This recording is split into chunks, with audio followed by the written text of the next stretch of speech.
वासुदेवाय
गोपेश गोपिका कांदा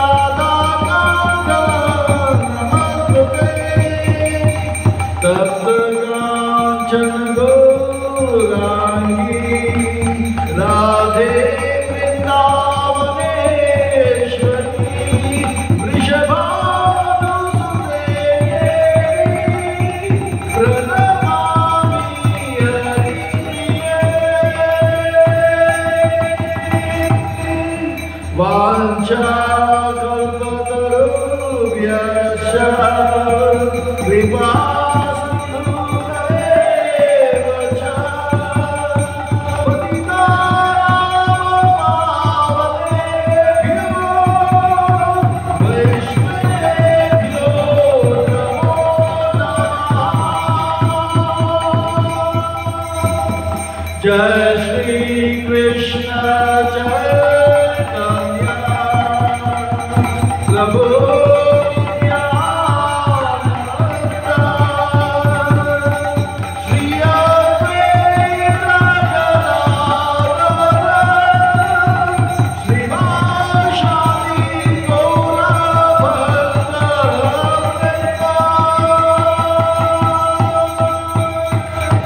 हरे कृष्णा कृष्णा कृष्णा हरे हरे हरे राम राम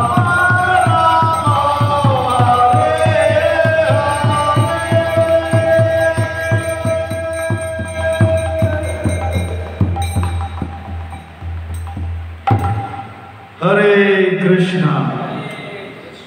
अंतर्राष्ट्रीय कृष्ण भावना भावे संघ इस्कॉन मीरा रोड के ओर से प्रस्तावित श्रील प्रभुपाद जी के यह 125वां दिव्य व्यास पूजा महामहोत्सव के उपलक्ष्य पर विशेष श्रीमद् भागवतम सप्ताह के श्रृंखलाओं में चित्रकेतु महाराज कथा सप्ताह के 7वें दिन के कथा अनुष्ठान में आए आप सब भक्तों का, धर्म प्रेमियों का, कथा प्रेमियों का, सत्संग प्रेमियों का, अतिथियों का, आजीवन सदस्यों का, श्रोताओं का, सोशल मीडिया के माध्यम से सुनने वाले श्रोताओं का और रिकॉर्डिंग के माध्यम से भविष्य में सुनने वाले श्रोताओं का हृदय के गहराई से प्रेम पूर्वक हार्दिक स्वागत करते हैं। आप सब श्री श्री राधा गिरिधारी जी के शुभकामनाएं स्वीकार करें, श्रील प्रभुपाद जी के कृपा प्राप्त करें। कहते हैं कि जब संसार के लोग हमें चुनते हैं तो हमें संसद में स्थान मिलता है, और जब भगवान हमें चुनते हैं तो हमें सत्संग में स्थान मिलता है। जो भगवान से करे प्यार वो सत्संग से कैसे करेगा, जो प्रभुपाद जी से करे प्यार वो सत्संग से कैसे करे इनका। भक्तों, आज हम आप सब अत्यंत ही भाग्यशाली हैं।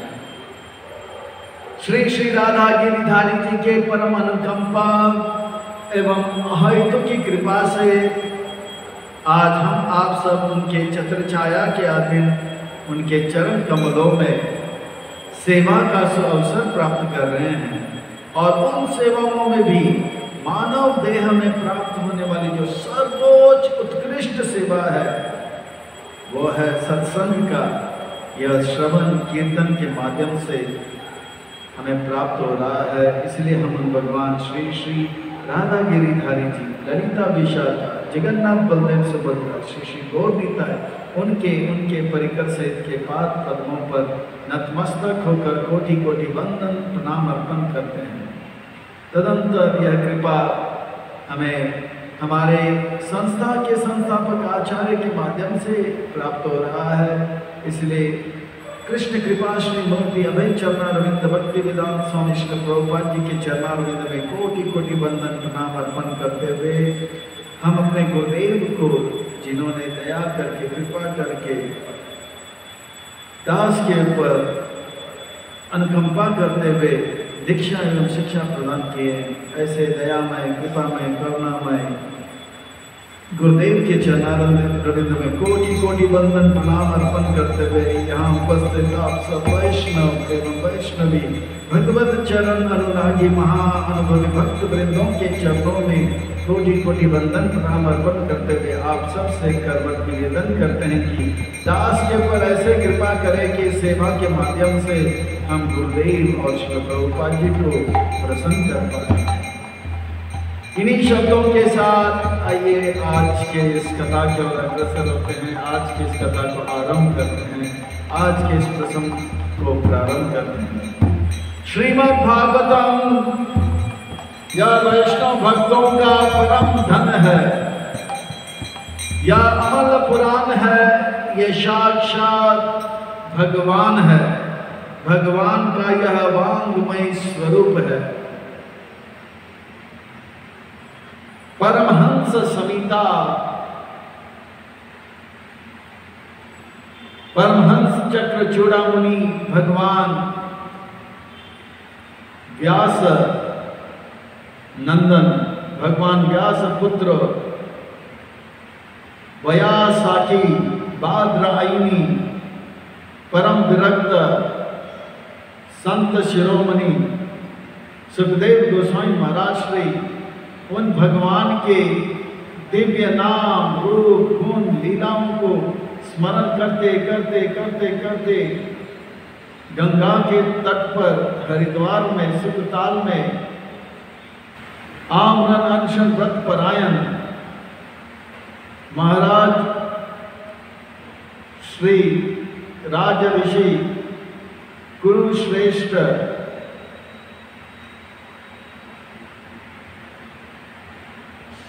परीक्षित महाराज को इन दिव्य कथाएं श्रवण करा रहे हैं और उन कथाओं में भी महाराज चित्रकेतु का यह सुंदर प्रसंग श्रवण करा रहे हैं।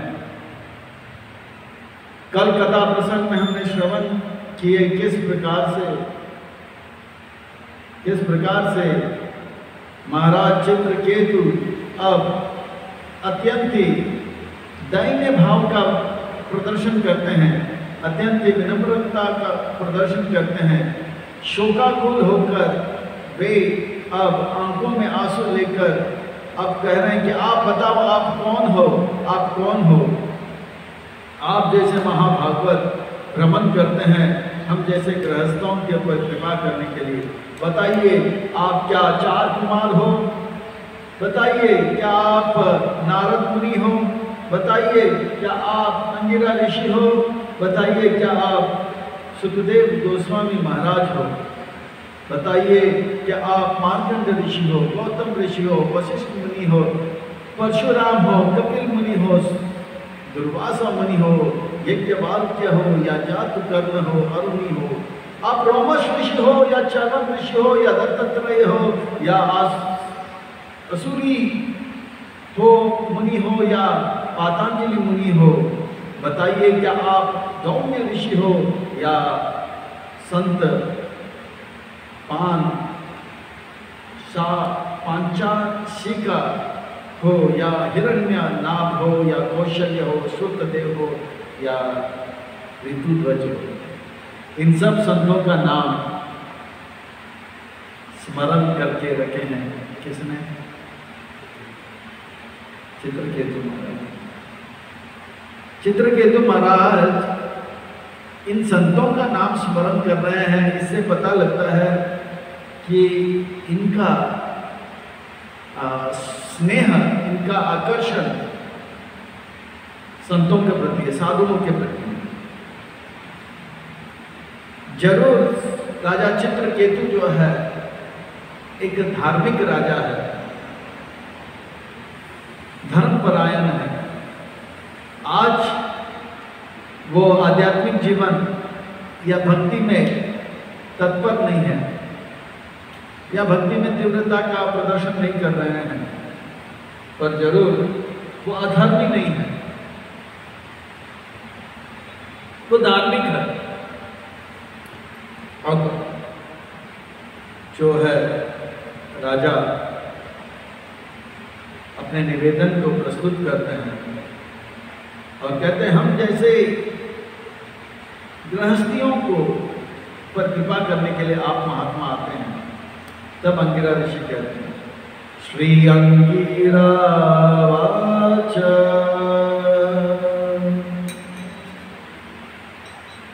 अहं ते पुत्र कामस्य पुत्रदो अस्मि अंगिरा निर्मा एष ब्रह्मा सुत साक्षात् नारदो भगवान ऋषि।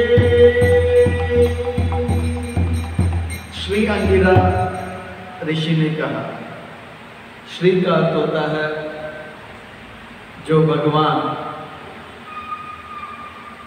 जो कि सुंदर है।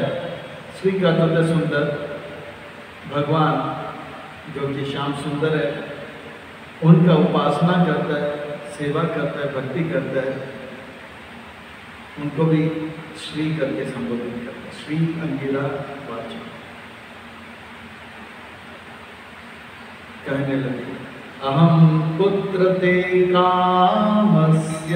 वो नहीं था जो आप जब पुत्र का कामना प्रकट किए, पुत्रदास्मि अंगिरा निप, और मैंने ही आपको पुत्र जो है वरदान के रूप में दिया था,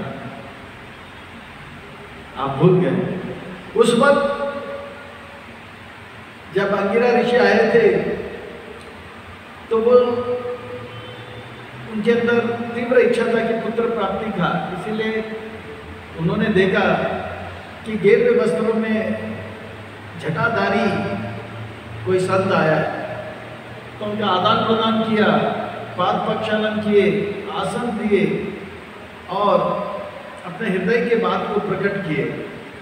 उनको ये अभ्यास है, साधु संत आते हैं, आशीर्वाद देके जाते हैं, पर उनसे क्या आशीर्वाद मांगना है वो उनको पता नहीं। तो मांगे मुझे पुत्र चाहिए, पर वो ध्यान नहीं दे रहे थे कौन बैठे हैं, कौन आए हैं, उस वक्त भी ध्यान नहीं दिया। और इस वक्त यद्यपि वो जान गए कि दो महात्मा आए हैं, पर वो कौन महात्मा है देख नहीं पा रहे, क्योंकि आंखों में इतना आंसू है। अभी वो शोक में है, मेरे पुत्र अब नहीं रहा। अब अंगिरा ऋषि कह रहे उस वक्त मैं ही आया था, मेरा नाम अंगिरा है और आज मैं आपके पास खड़ा हूँ।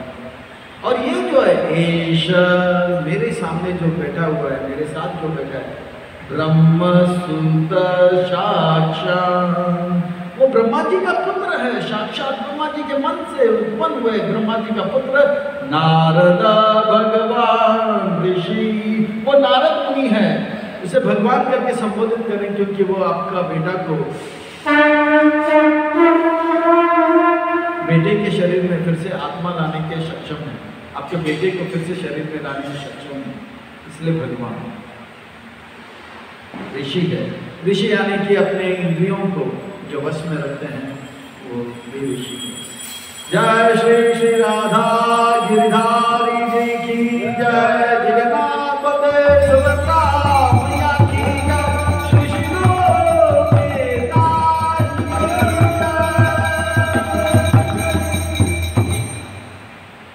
श्रील प्रभुपाद की जय। इसीलिए भगवान ऋषि बोलते हैं, इंद्रियों को भी ऋषि कहते हैं। जिनका इंद्रिय और मन जो है काबू में रहता है, अर्थात भगवान में लगा होता है, उनको भी ऋषि कहते हैं। वो कौन सा श्लोक है भक्ति का, जब परिभाषा देते हैं नारद मुनि कहते हैं सर्व उपाधि ऋषिकेश, हाँ ऋषिकेन यानी कि ऋषि का तो इंद्रियों के द्वारा, केन इंद्रियों के माध्यम से, ऋषिकेश यानी कि भगवान ऋषियों का जो ईश्वर है, इंद्रियों का जो ईश्वर है, भगवान का एक नाम है। ऋषिकेन ऋषिकेश सेवनम भक्तिर उत्तम। जो ऋषि का अर्थ होता है जो जो इंद्रियों को, मन को भगवान में लगाता है, उसको ऋषि कहते हैं। मुनि कौन है? जो मनन करते हैं। संसार में हर कोई मनन करता है, पर भगवान के दिव्य नाम रूप गुण लीलाओं में जो मनन करता है उसको मुनि कहते हैं। साधु कौन है? जो सत्य के मार्ग में चलते हैं, सरल जीवन जीते हैं, उसे साधु कहते हैं। जो शास्त्र में कहा है उसी को जीवन में उतारते हैं। शास्त्र में जो मना किया है वो नहीं करते, वो साधु। साधु संत कौन है? जो बहुत शांत होते हैं, क्योंकि प्रशांत होते हैं। भगवान में जिसका मन लगा हुआ है वही शांत होते हैं। अतएव शांत। कृष्ण भक्त निष्काम अतएव शांत। भुक्ति मुक्ति सकल अशांत, कृष्ण भक्त निष्काम अतएव शांत। संत, साधु, ऋषि, मुनि, ये सब जो है भगवान के भक्ति में लगे हुए हैं। पर ऋषि का अर्थ होता है जिसका मन और इंद्रिय भगवान की सेवा में लगा। और मुनि जो होते हैं केवल मन से भगवान का सेवा में, उनका मन बहुत ज़्यादा भगवान में लग जाता है, मुनि। और संत तो शांत होते हैं, साधु जो है सरल जीवन यापन शास्त्र के अनुसार। तो इस प्रकार से साधु, संत, ऋषि, मुनि। नारद ऋषि हैं। ऋषि का अर्थ होता है इंद्रिय और मन से। वहाँ में शबीना बजाते, नारद मुनि बजाए राधिका रमण। भगवान करके संबोधित कर रहे हैं, क्योंकि अभी वो सक्षम है आपको भक्ति देने के लिए, आपको भक्त बनाने के लिए, आपके पुत्र को वापस शरीर में लाने के लिए सक्षम है। इसलिए भगवान इस प्रकार से बता रहे हैं। नारद ब्रह्मसूत्र, नारद भगवान ऋषि मेरे सामने बैठे। इत्तम तम पुत्र शोकेना मग्नम तामसी दुस्सरे अतर्हं अनुस्मृत्या महापुरुषः गोचरा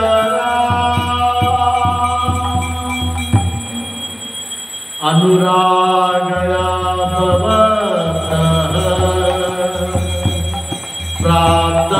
प्राप्तवाहमेव प्रभो ब्राह्मणयो भगवत भक्तो न वा साधितम् अर्हसे। इस प्रकार से आप शोक में मत आओ। इत्तम तम पुत्र शोकेना, इस प्रकार से आप शोक में मग्न हो चुके हो। ये तमगुण है, ये आपके लिए ठीक नहीं है। और आपका शोक कैसा है? दुस्तारे, भयंकर दुख में आप आ गए हो, भयंकर तमगुण में आ गए हो, भयंकर पुत्र के शोक में आ गए हो। अताद अर्हं अनुस्मृत्या, और ये जो है ठीक नहीं है, आपके लिए ठीक नहीं है। अतद अर्हं, ये आपके लिए अनुकूल नहीं है। क्यों अनुकूल नहीं है?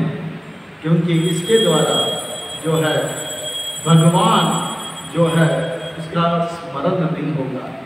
अनुस्मृत्या महापुरुषया गोचरम, ये भगवान की प्राप्ति के लिए अनुकूल नहीं है। इस प्रकार का शोक जो है, इस प्रकार का रोना जो है, इस प्रकार का रोना जो है, अतत अर्हं अनुस्मृत्या महापुरुष गोचरम, भगवान को प्राप्त करने के लिए यह अनुकूल नहीं है। इतना दुख, इतना शोक अनुकूल नहीं है, आपके लिए अनुकूल नहीं है। हम जानते हैं आप कौन हो।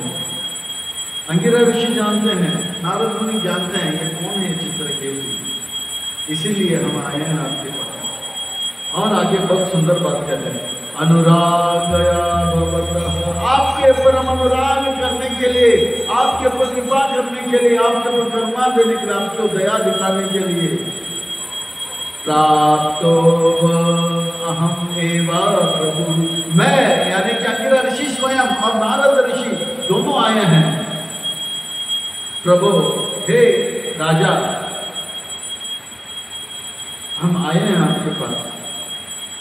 ब्राह्मणो भगवद भक्तो, ये समय है जो है शुद्ध भक्ति का संग प्राप्त करके भक्ति में जाने के लिए, ना कि शोक में रहने के लिए। ये नारद मुनि और अंगिरा ऋषि जानते हैं कि ये चित्रकेतु जो है साधारण राजा नहीं है। यद्यपि अभी वो राजऋषि नहीं हुए हैं, पर एक समय था कि चित्रकेतु बहुत अच्छे भक्ति में लगे थे, बहुत अच्छे गुरुकुल में सेवा अर्पण किए थे, उनका मन भगवान में लग गया था।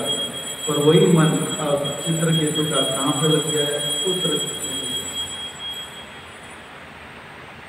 उनको फिर से भगवान के प्रति स्मरण कराने के लिए नारद मुनि और अंगिरा ऋषि आते हैं। प्रभुपाद जी तात्पर्य में कहते हैं कि जो भगवान है उनको महापुरुष कहते हैं, भगवान को महापुरुष कहते हैं, और जो भगवान का सेवा करता है उनको महापौरुष, महापौरुषिका कहते हैं। अतएव सुखदेव गोस्वामी महाराज को भी महापौरुषिका कहा जाएगा और परीक्षित महाराज को भी महापौरुषिका कहा जाएगा। जो भगवान का सेवा में लगा रहता है, महापुरुष के सेवा में लगा रहता है, उनको महापौरुषिका भी संबोधित किया जा सकता है। और इस प्रकार से चित्रकेतु का एक अच्छा गुण था, वो महात्माओं का सेवा करते थे, और जो महात्माओं का सेवा करता है वो शीघ्र अति शीघ्र वो भगवान का कृपा प्राप्त कर लेते हैं, या बहुत ज़्यादा समय में, कुछ समय के बाद भक्ति को प्राप्त करेंगे। इसीलिए प्रभुपाद जी तात्पर्य में नरोत्तम दास ठाकुर का एक सुंदर भजन का उल्लेख करते हैं और कहते हैं, तादेर चरण से भी भक्त समीपास, तादेर चरण से भी भक्त समीपास, तादेर चरण से भी भक्त समीपास,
भगवान में लगाने का है।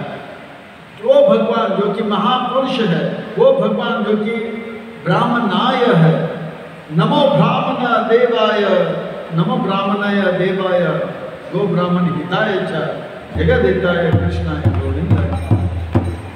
ब्राह्मणयो भगवत भक्तो ना अवस्थितो अरसी, ये समय है भगवान में मन को लगाने के लिए। आपका रोना, आपका धोना ये ठीक नहीं है। हम आपके पास आए हैं, आपने बहुत भक्तों का सेवा किया, और जो भक्त का सेवा करता है उसके जीवन के सारे विघ्न दूर हो जाते हैं। भक्ति में आने वाला जो विघ्न है दूर हो जाता है और वो भक्त बन जाता है। इसलिए अंगिरा ऋषि कहते तदेव ते परम ज्ञानम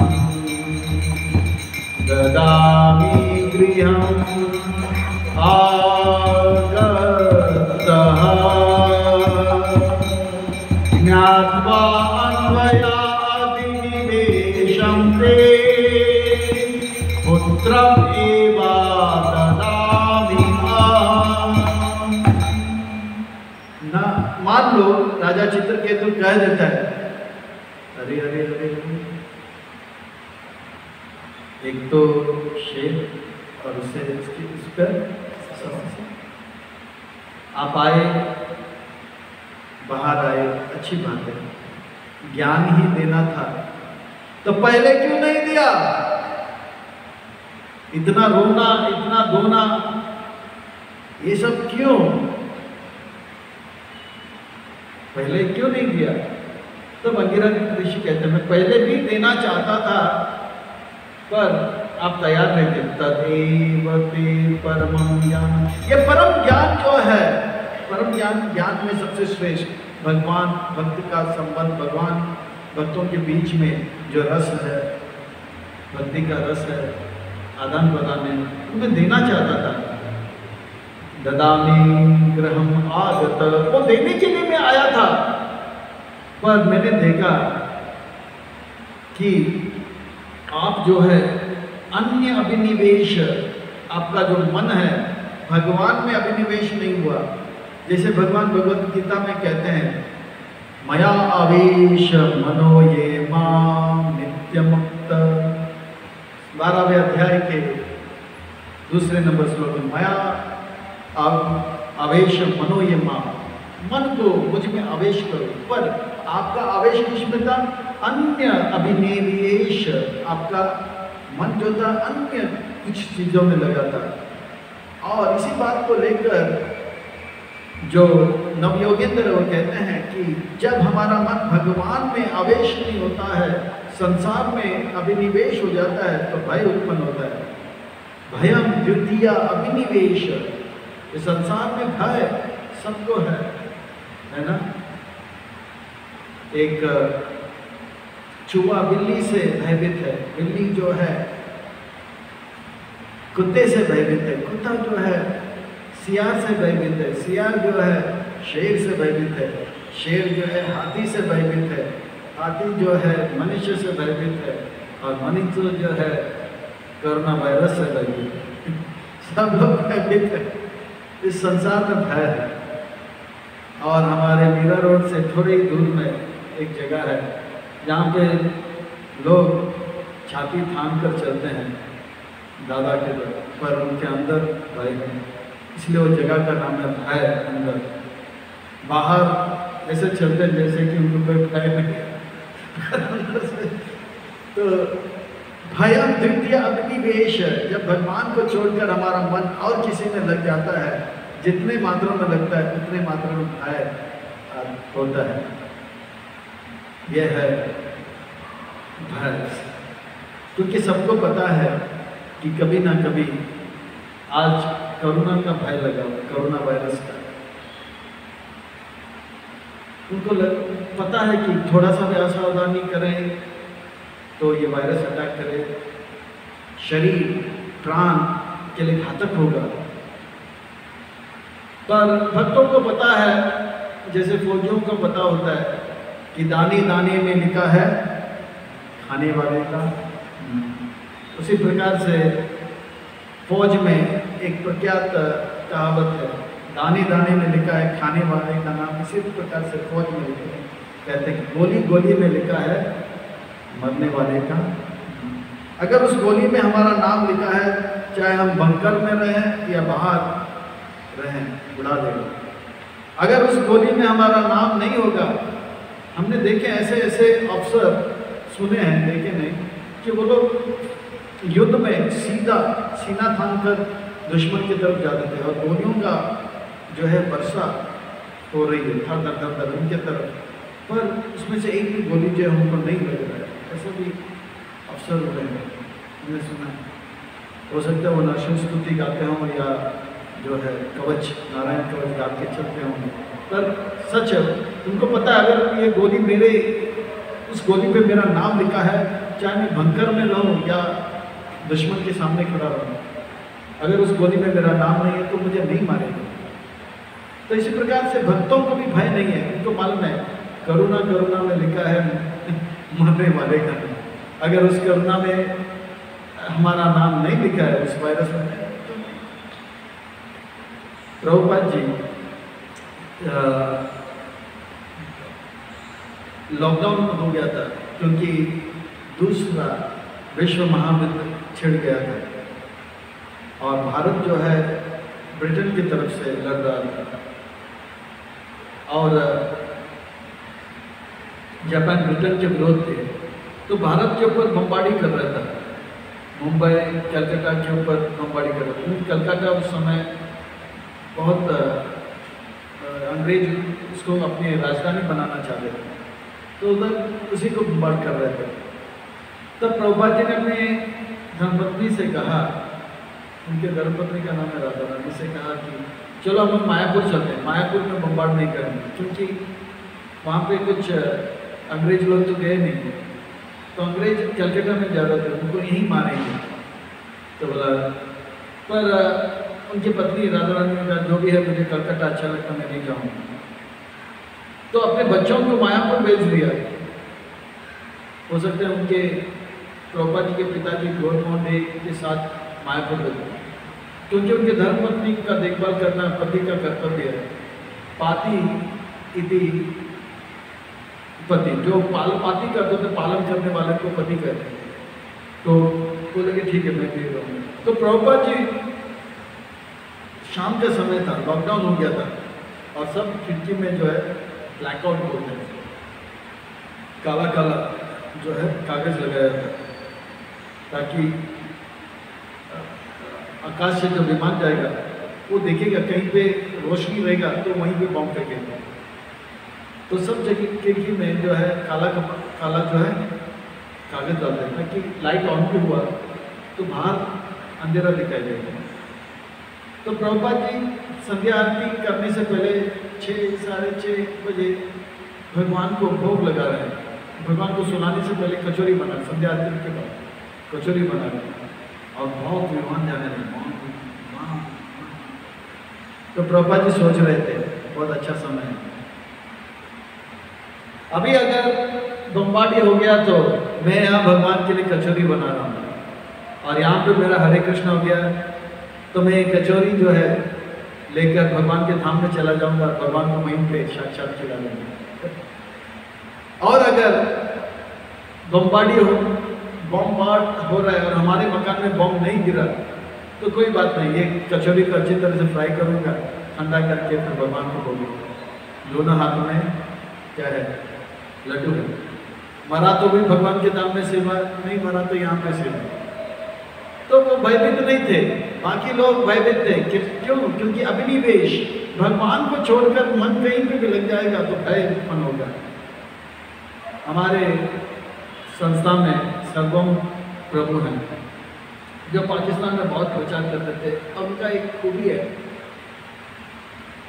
प्रभुपाद जी के अनुयायी हैं, बहुत प्रभुपाद जी सब पाकिस्तान में खूब प्रचार, उनका प्रचार करने का एक अलौकिक ढंग है, हंसा हंसा के सबको जो है भक्ति में लाते हैं। उनके प्रवचन में कोई सोता नहीं, सब हंसते रहते, सबको पेट का दर्द हो जाता है, इतना हंसा। तो मुझे लग रहा है कि ये प्रवचन उन्होंने रासबिहारी मंदिर में दिया था कोरोना वायरस के समय पर।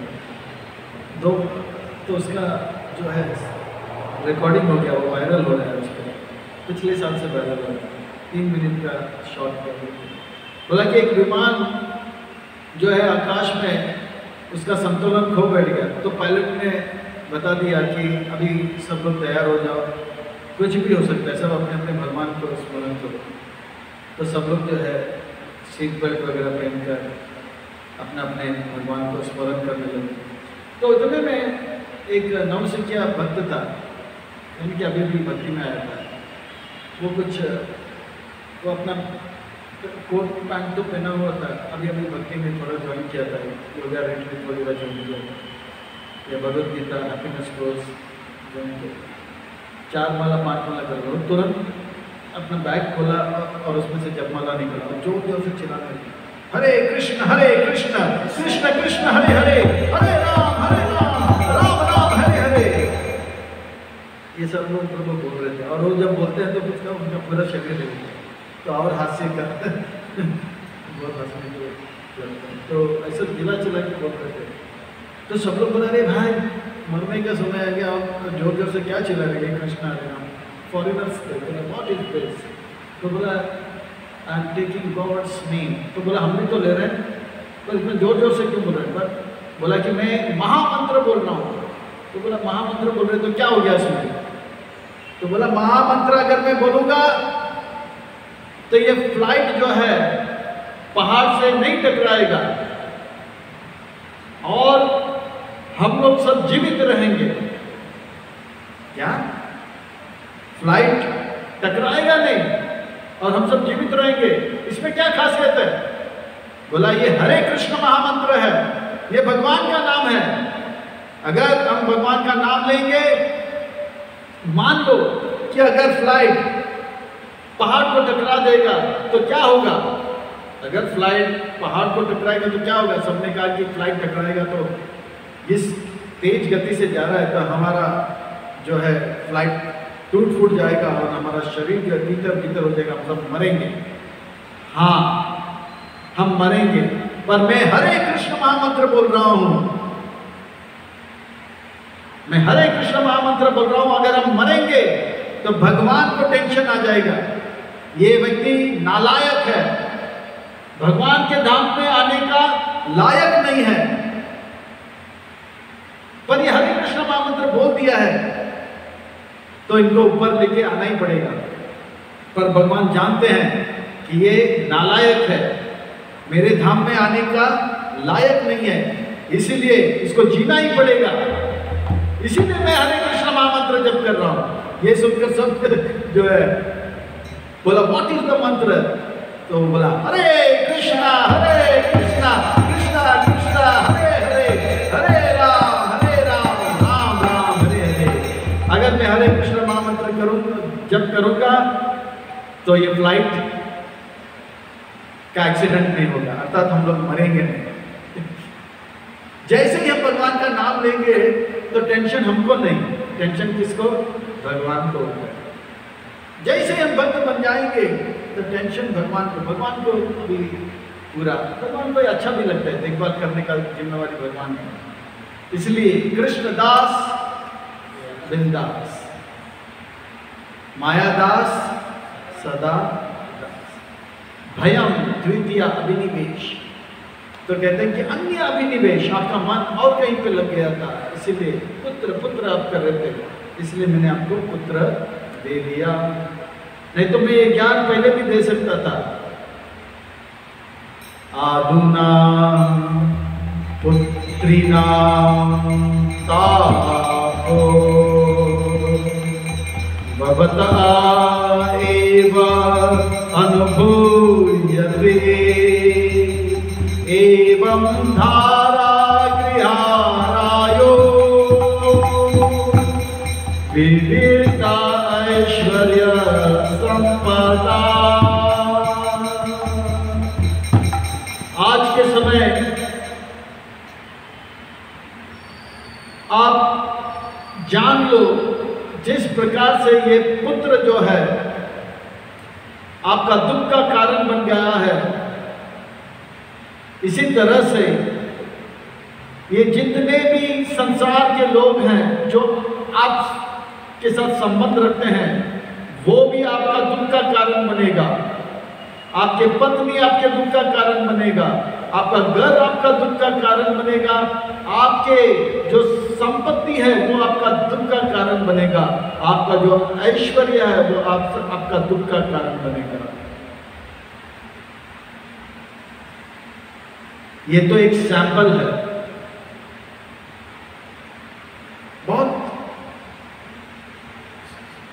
बहुत ही महत्वपूर्ण बात बता रहे हैं।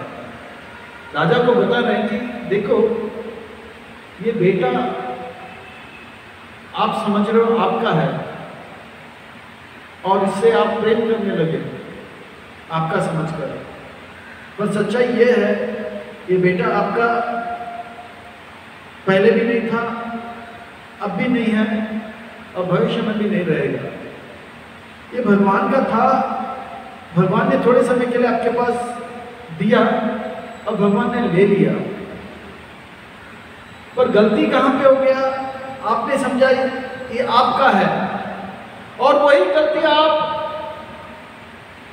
के कारण आप दुख झेल रहे हो। ये करताल मेरा है, मैं समझ रहा हूं, तो ये करताल मेरा दुख का कारण बनेगा, पर ये करताल भगवान का है और भगवान की सेवा में लगाऊंगा तो सुख का कारण बनेगा। तो यही एक सैंपल है। बेटा को अपना माना ये दुख का कारण हो, पत्नी को आप अपना मान रहे हो ये भी आपका दुख का कारण होगा। एक सैंपल दिया मैंने, आधुना पुत्रीना तापो। इसी प्रकार से संसार के जो भी संबंध है उसको आप अपना मानोगे, भगवान से संबंधित नहीं करोगे तो वो दुख का कारण बने। चाहे वो आपका पत्नी हो, चाहे वो आपका घर हो, चाहे आपका धन हो, चाहे आपका ऐश्वर्य हो, चाहे आपका संपत्ति हो। इस प्रकार से इस संसार का एक एक चीज जो है वो सब आपका दुख का कारण बनेगा।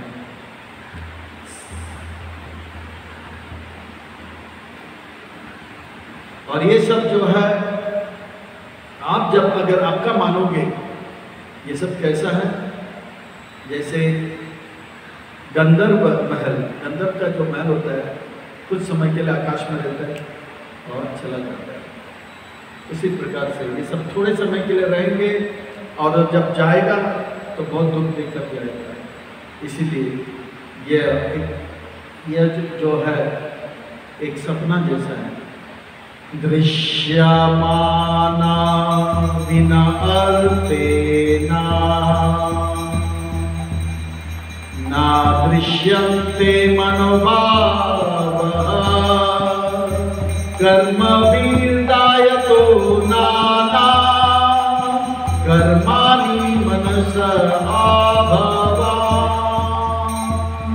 ये जो कुछ भी आप देख रहे हो या जो कुछ भी आप अपना मान रहे हो, इसे भगवान के साथ नहीं जोड़ रहे हो। ये मन में एक भाव उत्पन्न करता है कि ये सब मेरा है, जैसे ये पत्नी मेरा है, ये बच्चा मेरा है, ये संपत्ति मेरा है। अगर इस प्रकार का विचार आता है तो समझ लेना ये एक सपना है।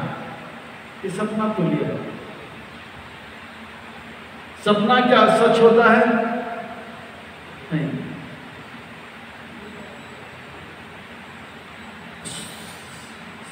सोने से पहले सपना नहीं था, जागने के बाद भी सपना नहीं है। मैं जब सो गया तब मैंने देखा मैं राजा हूं, और मैं जब जागा तो पता लगा मैं राजा नहीं राजू हूं। सोने से पहले मैं राजू था, जब मैं सो गया तो सपना आया मैं राजा बन गया, और मैं जब जग गया तो फिर मुझे पता लगा कि मैं राजा नहीं राजू। चलो भाई स्कूल जाना है। तो ये सपना सच नहीं है, मैं राजा हूं ये सच नहीं है, ये सच नहीं है। इसी प्रकार से यहाँ पर अंगिरा ऋषि कह रहे हैं कि ये आपका बेटा है, ये आपका पत्नी है, ये सब जो है ये सपना तुल्य है। सपना तुल्य है, शब्दों पे ध्यान देना। सपना तुल्य है, सपना है नहीं कह रहे, सपना तुल्य है। क्योंकि रानी भी है, बेटा भी है, राजमहल भी है, पर कालांतर में क्या है, मान लो कि 200 साल पहले वो बेटा आपका नहीं था, वो पत्नी आपका नहीं था, ये घर भी आपका नहीं था। 200 साल के बाद वो पत्नी आपका नहीं है, बेटा आपका नहीं है और ये महल भी आपका नहीं है। तो ये सपना तुल्य है। जैसे सपना सोते वक्त होता है, इसी प्रकार से अज्ञान में जब हम होते हैं तो हमें लगता है ये घर मेरा है, ये पत्नी मेरा है, ये बच्चा मेरा है। पर सत्य क्या है? ये घर भगवान का है, ये पत्नी भगवान का है और बच्चे भगवान का था, है और रहेगा। पर अज्ञान के वश हम सोच रहे हैं कि ये 40 साल जो है, मैं सोच रहा हूं कि पत्नी मेरा है, बच्चा मेरा है, घर मेरा है। ये है, ऐसा नहीं कि इनका अस्तित्व नहीं है, पर है। पर अज्ञान के कारण तमगुण में, माया के गोद में सोने के कारण हमको लगता है कि ये सब भगवान का नहीं, मेरा है। तुल्य है, सपना तुल्य है।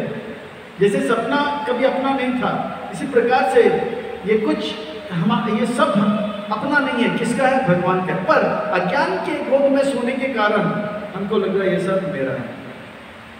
ये किसका था? भगवान का था, भगवान का है और भगवान का रहेगा। भगवान ने थोड़े समय के लिए घर दिया है, बच्चे दिए हैं, पत्नी दिए हैं और हमारा परीक्षा कर रहे हैं, ले रहे हैं। क्या हम इन बच्चे को भगवान का भक्ति में लगा रहे हैं, भगवान का समझ के भगवान की सेवा में लगा रहे हैं, पत्नी को भगवान की सेवा में लगा रहे हैं, घर को मंदिर बना रहे हैं? अगर ऐसा कर रहे हैं तो टेस्ट पास, नहीं तो फेल, पुनर्मुसीका। और ये शिक्षा मंदिर में मिलती है। लोग घर से मंदिर में आते हैं, मन में आते हैं तो मन थोड़ा धीर हो जाता है, भगवान में लग जाता है। जिस स्थान पे मन धीर हो जाता है उसको मन धीर कहते हैं, है ना। फिर वो देखते हैं किस प्रकार से अग्नि, जल, वायु सब भगवान के सेवा में लगते हैं। तो फिर वो धीरे धीरे अपने घर में भी आरती पूजा करते हैं और धीरे धीरे वो भक्त बनते हैं और धीरे धीरे घर को भी मंदिर बनाते हैं। और घर को जब मंदिर बनाते हैं तो उनका मन और धीर हो जाता है और मन में ही भगवान आ जाते हैं, तो मन वास्तव में मंदिर बन जाता है। जब 2020 में कोरोना लग गया था तो कोरोना भगवान के सामने हंसने लगे। कोरोना राज में देखो मंदिर, मस्जिद, गिरजाघर बंद, तो भगवान और हंसने लगा।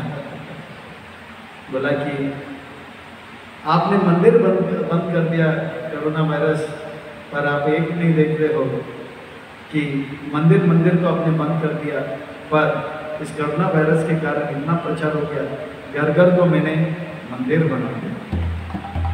हरे कृष्णा कृष्णा कृष्णा हरे हरे, हरे राम राम राम। इसलिए सपने में जब रहते, सपना जगने से पहले सपना नहीं था, जगने के बाद भी हम राजा नहीं है, पर सपने में राजा, और सपना हमेशा नहीं रहता है। इसी प्रकार से भगवान चैतन्य महाप्रभु कह रहे हैं कि जीव जागो बोला चांद बोलो। भक्ति विनोद ठाकुर इसी बात को बड़े सुंदर रूप में भजन के रूप में प्रस्तुत करके कहते हैं कि चैतन्य महाप्रभु मायापुर धाम में, जगन्नाथपुरी धाम में किस प्रकार से भक्तों के संग में जाते हैं और गाते हैं।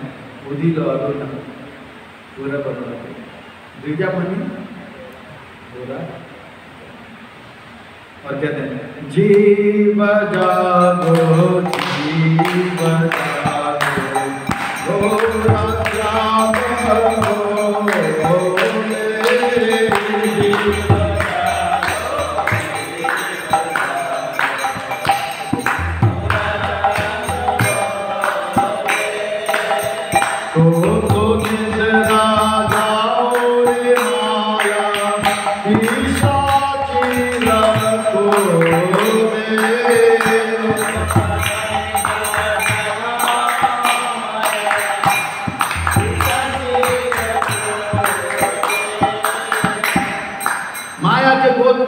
सोते सोते बोल रहे कि घर मेरा है, पत्नी मेरा है, बच्चा मेरा है।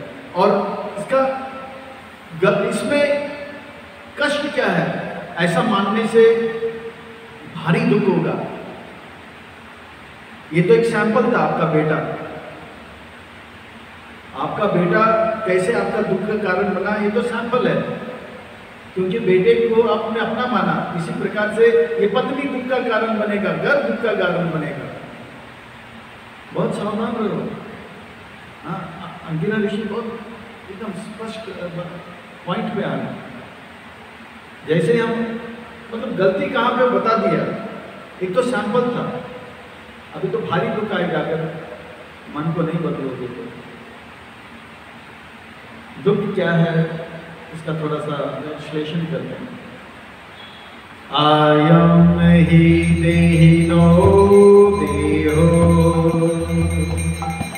द्रव्य ज्ञान क्रियात्मक देहिनो विविधा क्लेशा संतापा क्रीडा उदाहरिता। जितना ध्यान शरीर को देते हैं, शरीर को तेल लगाते हैं, मालिश करते हैं, पॉलिश करते हैं, स्प्रे लगाते हैं, चिमकाते हैं, उतना ध्यान आत्मा को देना चाहिए। क्योंकि देह को ही देही मान लिया। गलती क्या है? शरीर को अपना मान लिया, मैं मान लिया, और आत्मा को जानते ही नहीं। ये गलती है, इसको बोलते हैं। और शरीर से जुड़ा हुआ जो कुछ भी है वो मेरा है। अहम ममैति इति अज्ञान। ये अज्ञान के कारण भारी दुख होगा। इसलिए ये विचार को बदलो। ये ज्ञान में देने वाला था, पर आप लेने के लिए तैयार नहीं। ज्ञान गुरु देने के लिए तैयार है, गुरु तो तैयार है ज्ञान देने के लिए, पर शिष्य तैयार नहीं है, पात्र तैयार नहीं है। जैसे दूध देना है, एक गुरु जी उदाहरण देते हैं, मैं ज्ञान देना चाहता हूं पर ज्ञान लेने वाले नहीं है।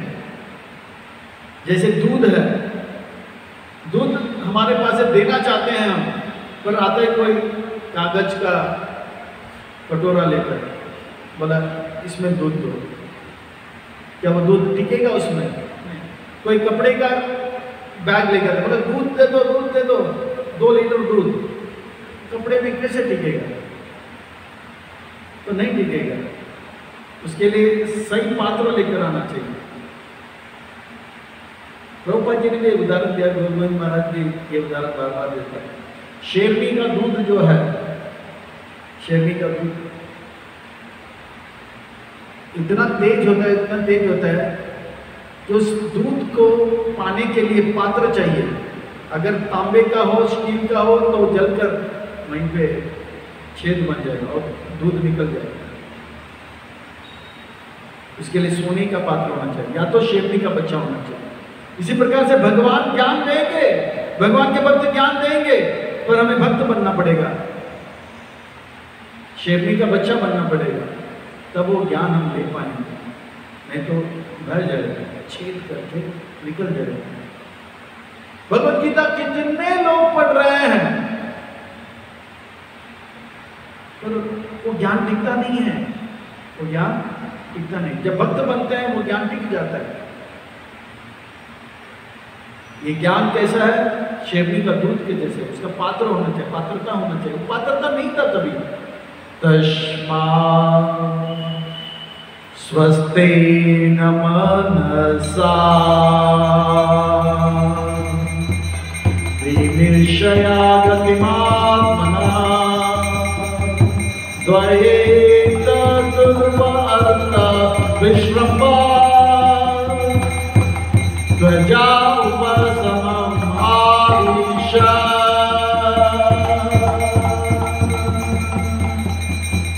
इस प्रकार से आपके मन को स्वस्थ करो।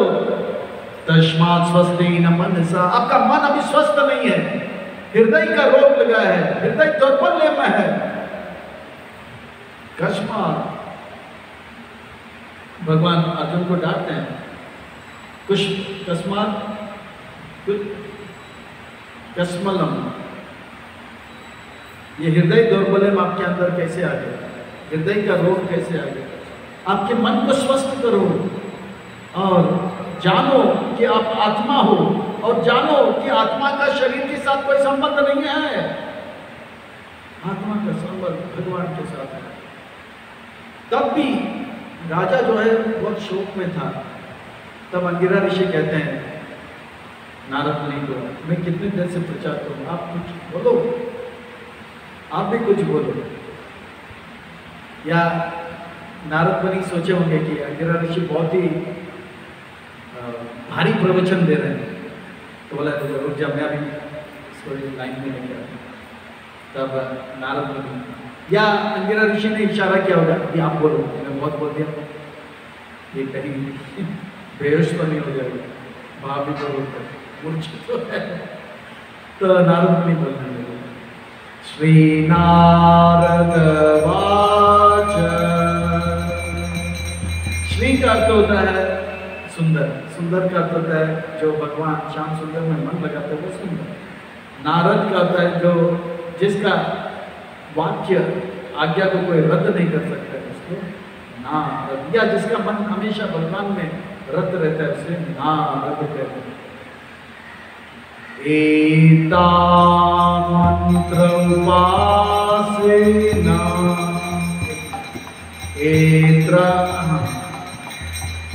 एता मंत्र उपनिषदम् प्रतिचाप्रयतो मम यं दार्यां सप्तरात्रा दृष्टा संकर्षणं विभो। इसमें महामंत्र का महिमा बताया, भगवान का नाम का महिमा बताया, भगवान नाम उच्चारण का महिमा बताया। देखिए कभी कभी ज्ञान जो है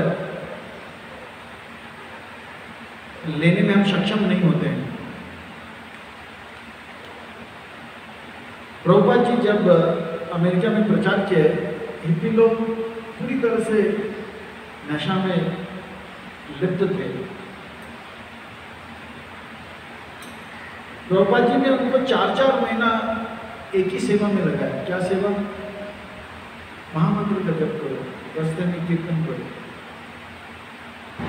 प्रभुपाद जी जब पहली बार कीर्तन किए थे, जिसमें टिम जो कि ब्रह्मानंद स्वामी, कीर्तनानंद स्वामी, किट नाम का किट, ब्रह्मानंद स्वामी नाचे थे। 400 हिप्पी लोग नाचे थे। 4 घंटा नाचने के बाद प्रभुपाद जी से बोले और चाहिए, और चाहिए। प्रभुपाद जी को वही सर्व कीर्तन, हरे कृष्णा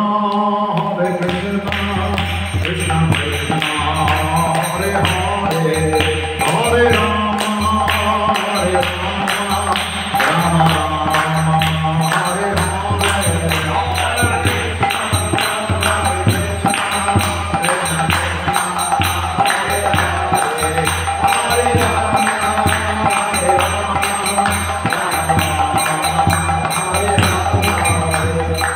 नाचने लगे।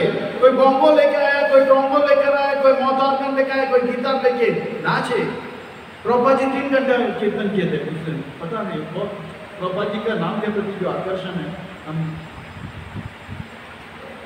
समझ सकते हैं कितना। 3 घंटे का आए थे तो सब लोग और चाहिए, और चाहिए। प्रभुपाद जी ने कहा और चाहिए तो आप स्टोर फ्रंट में आइए। सोमवार, बुधवार, शुक्रवार शाम 6 से 7 बजे तो आते थे। प्रभुपाद जी क्या करते थे, वहाँ पे एक बॉटल रखते थे, उसमें पूरा गुलाब जामुन भरा हुआ था। तो वो लोग क्या करते, गुलाब जामुन लेते थे और खाते थे और बैठते थे। प्रभुपाद जी कीर्तन करते थे हरे कृष्णा महामंत्र का। तो लोग, कोई लोग जोर जोर से बोलते थे, कोई हाथ, कोई तो नाच भी था। तो प्रभुपाद जी जब भगवद गीता का प्रवचन करते थे आधा घंटे का, तो उसमें उनको कुछ समझ में नहीं आता था। तो देखते रहते थे प्रभुपाद जी क्या बोलते। पर 4 महीना महामंत्र करते करते करते करते महामंत्र की कृपा से ये दिव्य ज्ञान भी उनके हृदय में प्रकाशित हो गया। दिव्य ज्ञान के अंदर प्रकाशित हो गया। और वो लोग भगवद गीता, भक्ति रसामृत सिंधु, चैतन्य चरितामृत, भागवतम सब समझने लगे। कभी कभी ऐसा होता है कि कोई श्लोक याद नहीं आता है, तो मैं ज़्यादा करके क्या करता हूँ, 16 माला जप करता हूँ। पहला करता था 16 माला जप करता था, शरीर साफ रहता था, तो 90 मिनट का हो जाता था। फिर उसके बाद तुरंत भगवद गीता करता था। फिर कोई भी श्लोक लेता है, 4 लाइन है, उसका पहला लाइन मैं 4 बार, 5 बार, 8 बार बोल लेता हूँ, तो तुरंत स्मरण हो जाता है। दूसरा लाइन स्मरण हो जाता है। पर मंत्र, महामंत्र बोलने से पहले इन श्लोकों को याद करने का प्रयास करते थे। मन धीर नहीं होता है और पकड़ नहीं पाते, पर याद आ जाएगा। प्रयास करो, एकदम अच्छी तरह से ध्यान करो। जप करने के बाद तुरंत भगवद गीता को सामने रखो, जप करो और पट करके मान लो कि दर्शनार्थी को 10 मिनट बचा हुआ, तो 10 मिनट में वो श्लोक याद आ जाए, या कम से कम 1 या 2 लाइन तो याद आ जाएगा। और जब किए बगैर अगर आप करोगे तो 2 घंटा भी हो जाएगा, फिर भी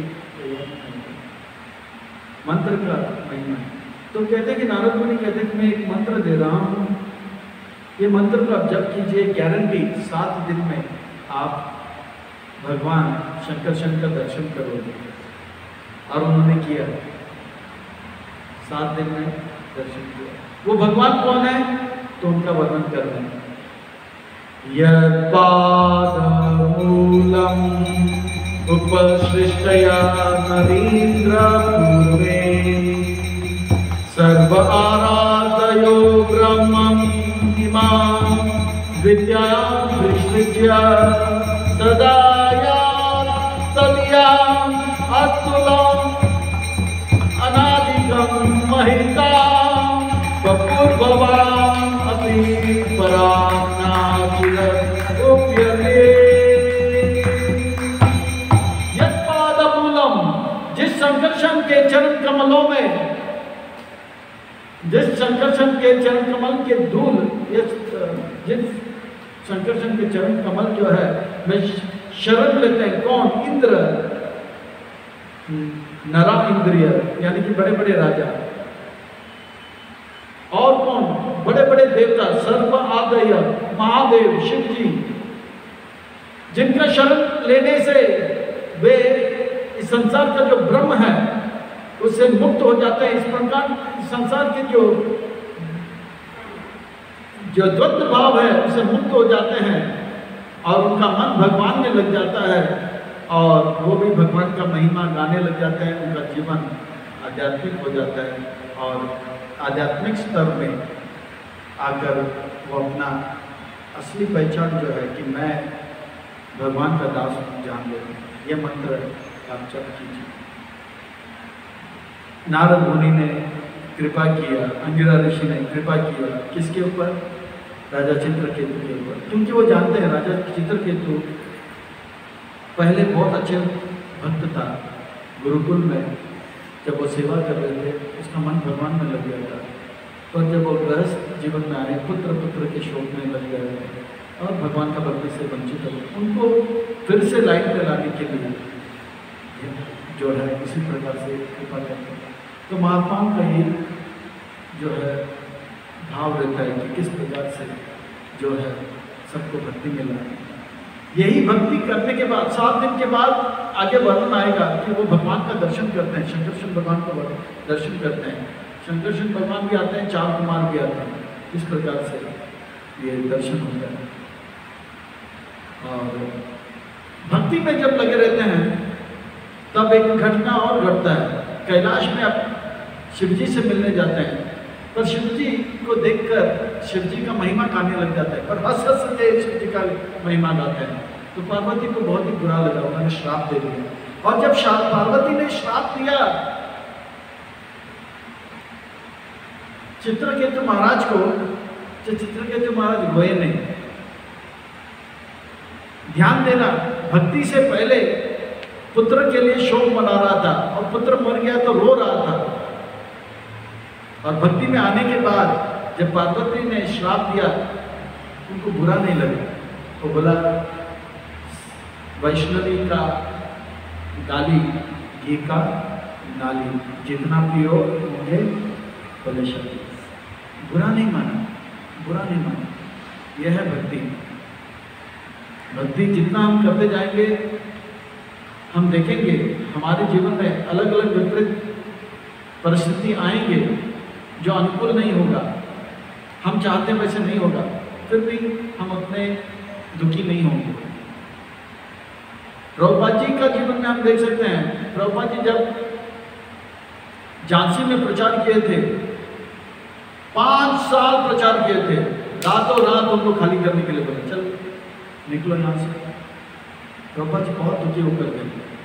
प्रभुपाद जी ने जिन भक्तों को भक्त बनाया था वो सब रो रहे थे, और एक दंपति थे, उनका नाम मैं बाद में बताऊंगा, उनको उन्होंने जपमाला दिया था, तो बोला कि आप लोग भगवान, वो राम के भक्त थे पर उनको बाद में कृष्ण के भक्त बने। वो लोग बोले आप जा रहे हो, तो बोला मुझे जाना ही होगा, भगवान का कुछ ही नहीं। 5 साल झांसी में प्रचार किए थे, बहुत सारे भक्त बनाए थे, पर उनको एक भक्त को तो दीक्षा भी दिया था, उनके जीवन का पहला शिष्य था प्रभाकर नाम। ऐसा अगर किसी और के साथ होगा तो उसको तो हार्ट अटैक आ जाएगा, तो हॉस्पिटल में पड़ा हुआ रहेगा पागल की तरह, मतलब डिप्रेशन किया, आत्महत्या कर ली, मेरे साथ ऐसा क्यों हुआ। और प्रभुपाद जी इससे पहले जब मद्रास गए थे अपने बिजनेस के मामले में,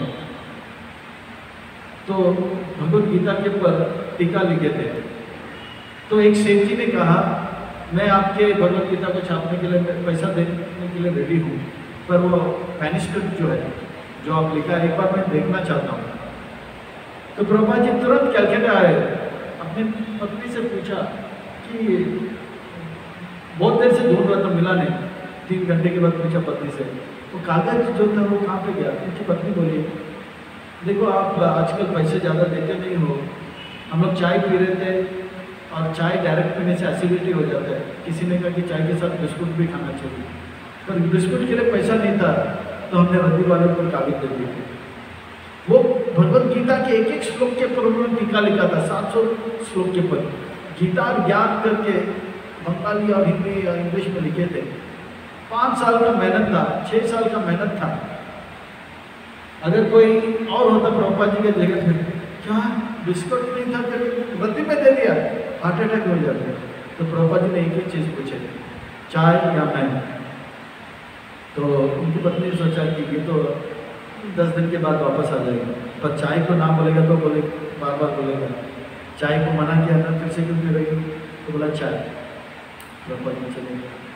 कहने के अर्थ है कि इतना विपरीत विषम एक प्रतिकूल मन के विपरीत कार्य हुआ, फिर भी वो विचलित नहीं है, क्योंकि भक्ति में। प्रभुपाद जी अमेरिका में भी आए, तो भी बहुत सारी घटनाएं प्रभुपाद जी के जीवन में, उनके शिष्य उनके सामने उनको बोल रहे हम आपको मानते नहीं, हम छोड़ के जा रहे हैं, आप जहाँ पे रहो खुश रहो, और जब आना चाहते हो हमें स्वीकार करो। तो यह है भक्ति का शक्ति, और प्रभुपाद जी की कृपा से वो भक्ति हमें भी प्राप्त हो रहा है, हम सब भक्त बन रहे हैं। भक्त जीवन में भी बहुत सारे विपरीत परिस्थिति आएंगे, पर जितना हम अच्छी तरह से भक्ति करेंगे, ये सब विषम परिस्थिति में अपने मन को हम सम रख कर भगवान में लगाकर अपने जीवन को करेंगे, मन विचलित नहीं है।